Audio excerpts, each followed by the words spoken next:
huwag maging dahilan ang kahirapan na dinanas natin upang tayo ay iiwas sa ipinag-uutos at gagawa, lalapit sa ipinagbabawal ng Allah subhanahu wa ta'ala.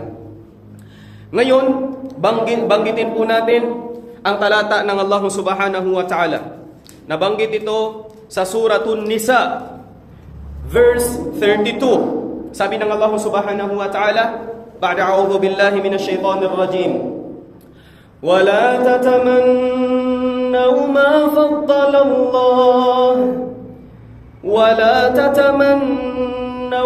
فضل الله به بعضكم على بعض للرجال نصيب مما اكتسبوا وللنساء نصيب مما اكتسبن واسألوا الله من فضله إن الله كان بكل شيء عليما. Sabi ng Allah subhanahu wa ta'ala, ولا تتمنوا ما فضل الله به بعضكم أو بعضكم على بعض. Sabi ng Allah subhanahu wa ta'ala, wag ninyong pagnanasaan, o di kaya huwag kayong mangarap, huwag ninyong pangarapin ang anumang meron sa ating mga kapwa. Halimbawa, kayamanan, huwag ninyong pangarapin, huwag ninyong pagnasaan kung anong kabutihan na ipinagkaloob ng Allah sa mga kapwa po natin. Naam, ano pang sabi ng Allah subhanahu wa ta'ala? Lirrijali nasibum mimma iktasabu, sa mga kalalakihan, anumang biyaya na pinagkaloob sa kanila ng Allah, yun na yun ang fadl ng Allah. Yun na yung biyaya na ipinagkaloob ng Allah subhanahu wa ta'ala ayon sa kanilang pinagsusumikapan. Walin nisa'i nasibum mimma iktasabn. At ganoon din sa mga kababaihan, anumang achievement, anumang mga kabutihan o mga kayamanan na kanilang nakuha o di kaya nakamit mula sa Allah subhanahu wa ta'ala sa pamamagitan ng kanilang pagsusumikap, huwag ninyong pagnasaan yun. Huwag ninyong pagnasaan. Sapagkat bakit? Kapag pagnanasaan ninyo o di kaya pangarapin ninyo ang achievements ng bawat kapwa po natin, malamang magiging dahilan nito na ikaw ay makakagawa. Isa sa mga resulta ng ating gawain, makakagawa ka ng muharramat. Makakagawa ka ng ipinagbabawal ng Allah at makakalayo ka mula sa ipinag-uutos ng Allah. Bakit? Kung pilitin natin ang ating sarili upang lamangan ang achievements ng bawat isa sa mga kapwa natin, gagawa na tayo ng paraan kung paano tayo makakagawa ng achievement tulad ng na-achieve ng isang kapwa po natin. Naam, ang gagawin natin, gagawa na tayo ng paraan sa pamamagitan ng ipinagbabawal ng Allah. Gagawa na tayo ng paraan upang makakaiwas sa ipinag-uutos ng Allah. Bakit? Sapagkat, halimbawa, kung may mga bagay-bagay na kung saan ito ang dahilan upang makamit mo ang achievement na pinangarap mo, naging inspirasyon mo sa iyong kapwa, naam, gagawin mo yun. Gagawin mo kasi bakit? Dahil sa pagnanasa mo. Dahil sa pagnanasa. Kaya kailangan i-control natin ito. Kung hindi natin ito makontrol, kahit bawal, gawin natin. Kasi bakit? Gusto natin maging mayaman tulad ng pinagnanasaan natin. Lalayo na tayo sa ipinag-uutos ng Allah upang makamit natin ang pinagnanasaan natin upang maging mayaman. Naam. So, i-control natin ito. I-control natin. Kung ang dahilan na ikaw ay makakagawa ng ipinagbabawal ng Allah, makakalayo ka sa ipinag-uutos ng Allah, huwag mong pangarapin. Kung hindi naman ito makakasagasa dito, walang problema. Naam. Ngunit kailangan mo ng mahabang proseso sapagkat ang paghahanap ng halal na biyaya ng Allah, kailangan mahabang proseso. Naam. Kailangan mahabang pagsusumikap. Naam. Kasi bakit? Ang halal hindi basta-basta. Sapagkat ang halal na biyaya, kailangan mong dumaan sa mga trials. Sapagkat ang Allah subhanahu wa ta'ala, kung bigyan tayo ng biyaya ng Allah, magkakaranas muna tayo. Ipapadanas muna sa atin ng Allah ang mga trials. Ang mga pagsubok ng Allah subhanahu wa ta'ala upang makamit ang achievement na iyon o pagiging mayaman.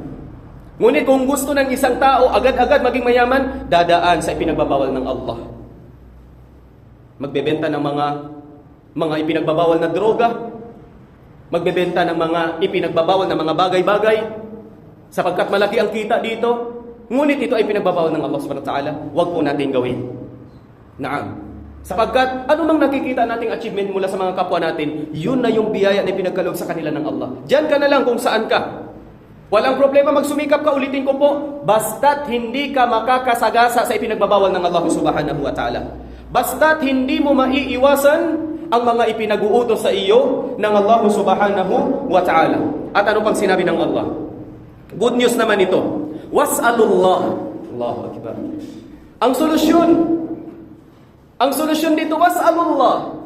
Pinagnanasaan mo yun? Ang mga mayayaman, was'alullah. Humingi ka sa Allah subhanahu wa ta'ala. Manalangin ka lamang sa Allah subhanahu wa ta'ala. Min fadlihi. Manalangin ka sa Allah mula sa mga kabutihan, mula sa mga biyaya ng Allah subhanahu wa ta'ala. Bakit? Sapagkat ang lahat ng biyaya na nakikita natin mula sa Allah subhanahu wa ta'ala. Yan. Kaya ngayon, anong utos sa atin ng Allah? Was'alullah. Humingi ka mismo sa Kanya. Kapag hiniling mo ito sa Allah subhanahu wa ta'ala, tinanggap ito ng Allah subhanahu wa ta'ala ang iyong kahilingan, biiznillah, pagkalooban ka ng Allah ng biyaya, idadaan ka niya, taufikan ka ng Allah na hindi ka makakagawa ng ipinagbabawal at bagkos ikaw ay makakagawa pa ng ipinag-uutos ng Allah. Ngunit makamit mong biyaya, ito naman ang good news na ipinagkaloob binigay sa atin na payo ng Allah subhanahu wa ta'ala. Manalangin tayo sa Allah subhanahu wa ta'ala. Gusto natin maging mayaman? Walang problema. Basta ang pagiging mayaman na yan, hindi ka makakalayo sa ipinag-uutos ng Allah at hindi ka rin makakagawa ng ipinagbabawal ng Allah subhanahu wa ta'ala. At kung sakali man hindi pa natin yon makamit, na maraming mga gamot sa atin ni Propeta Muhammad sallallahu alaihi wasallam mula sa kanyang hadith.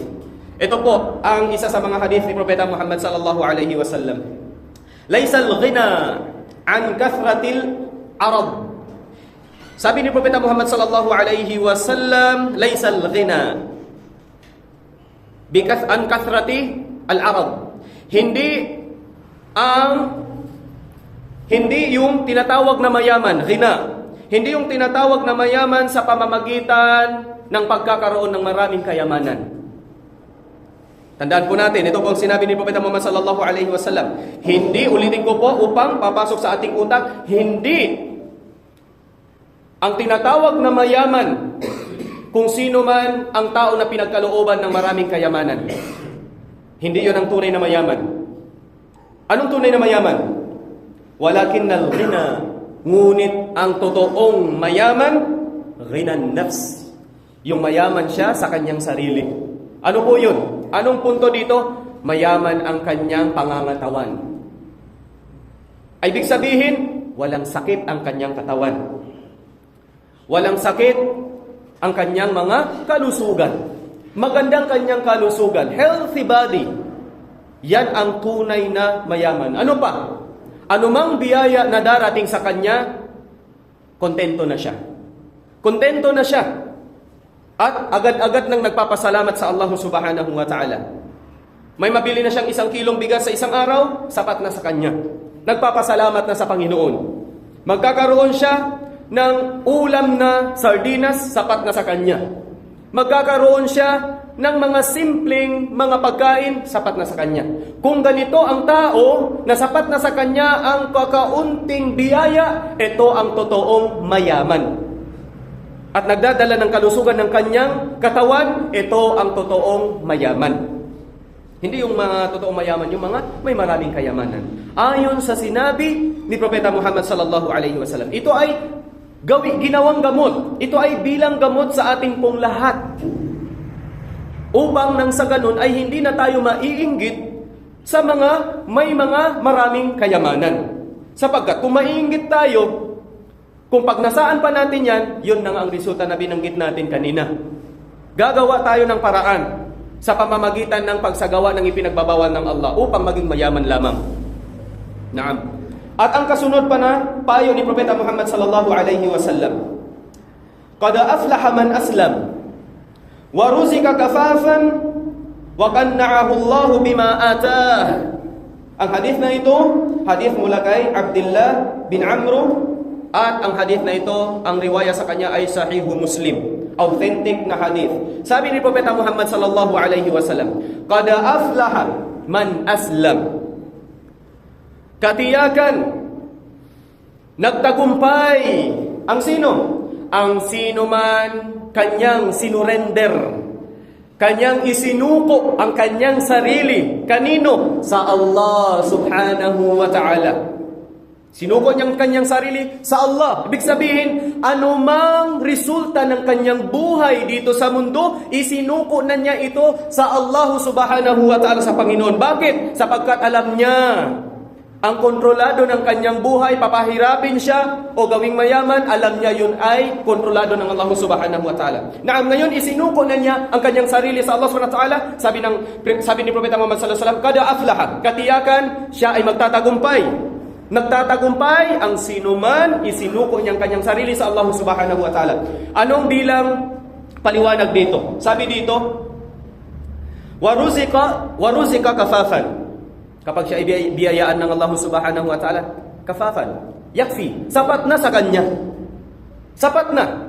Anumang biyaya na ipagkaloob sa kanya ng Allah, bigas man yan, kakaunting bigas, o di kaya kakaunting kamuting kahoy, o di kaya bigas na mais, o di kaya saging na lamang, anumang kakaunting biyaya ipagkaloob sa kanya ng Allah, aslam, isinuko na niya ito sa Allah subhanahu wa ta'ala.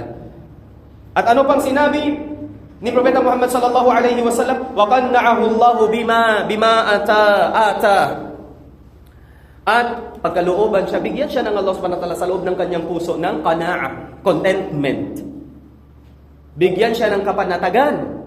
Bigyan siya ng pagkakontento sa loob ng kanyang puso, ano-ano mang mga ibigay sa kanya ng Allah subhanahu wa ta'ala. Kontento siya. Kontento. Kapag ang isang Muslim na kontento siya sa anumang biyaya na ipagkaloob sa kanya ng Allah, kada aflah. Allahu Akbar. Sila yung mga taong nagtatagumpay dito sa mundo, higit lalo doon sa kabilang buhay. Naam, kapatid, sa pananampalatayang Islam, malaking gamot ang kahirapan.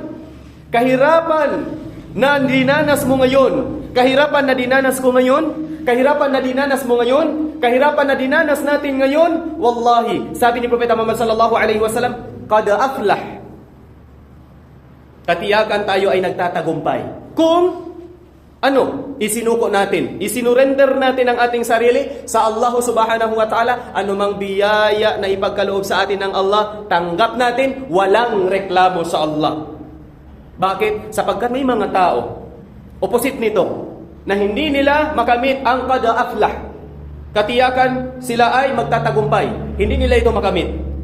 Sinong mga uri ng mga tao na ito? Kapag sila ay biyayaan ng Allah, nagrereklamo. Bakit? Kakaunti naman ng biyaya na nakamit namin ngayon. Nagrereklamo. At yung iba, subhanallah, nagwawala sa loob ng bahay. Bakit yan lang ang nadala mong pagkain?